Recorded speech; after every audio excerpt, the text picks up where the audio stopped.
আপনি বাতিলকে বিজয়ী করতে চাইবেন, আর আপনার সামনে হকের জান্ডাবাহীরা চুপ থাকবে, এটা আশাও করবেন না। কারগতি শুনে যায় রিমান্ডে চোখ বাইদিয়া জিজ্ঞাসাবাদ করা হচ্ছে, চোখে কাপড় দিয়ে। হঠাৎ করে আমি কোর্ট করতেছি উপরওয়ালাকে সাক্ষী রেখে, হিন্দি কথা শুনতে পাইছি। কি কথা? হিন্দি কথা শুনছি।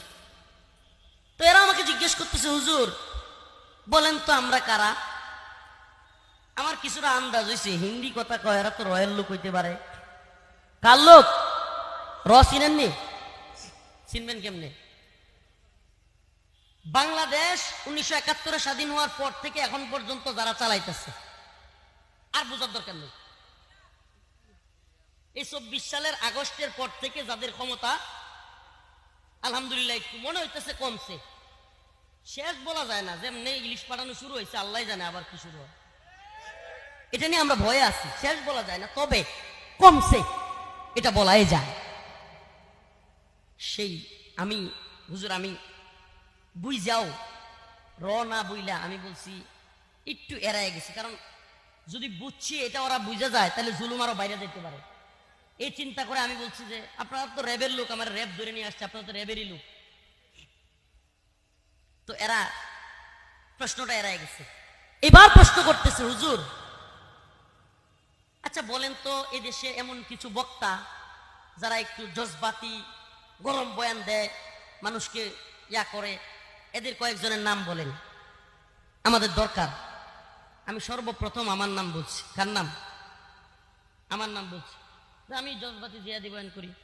হুজুর আমনিরা তো আমরা ধরছি আছেই, অন্যদের নাম বলেন। ওয়াল্লাহি একটু বাড়াইও বলতেছি না, একটু বাড়াই বলার সুযোগ নেই। এরপরে আমি একজন পীর সাহেবের নাম লিখছি, সত্যি কথা বলি একজনের নাম লিখছি। এরপরে মামুন সাহেব হুজুরের নাম লিখছি। এরপরে গুনবী ভাই, আসলে যাদের নাম লিখছি মোটামুটি সবাই গ্রেফতার। তখন কি সবাই গ্রেফতার, রিমান্ড অবস্থায়। তো আল্লাহি একটু বাড়ায় বলতেছি না, আবারও কসম করে বলতেছি আমি একটু চালাকি করছিলাম যে ওনাদের ব্যাপারে অনেক কিছু শুনি, আচ্ছা একটু দেখি তো।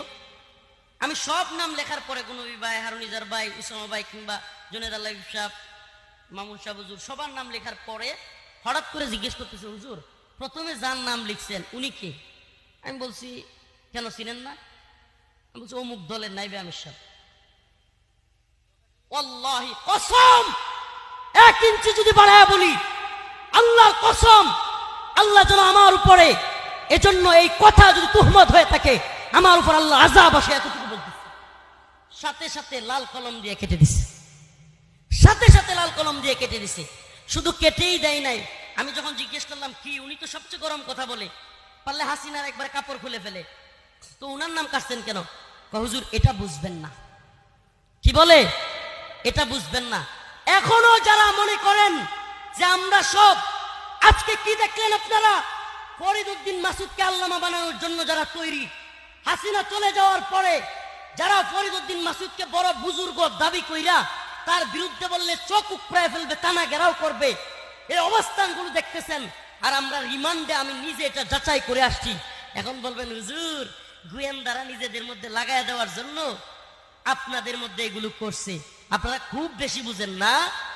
সব কিছু এত আলাদিনের সেরাক আপনারা কই পেলেন?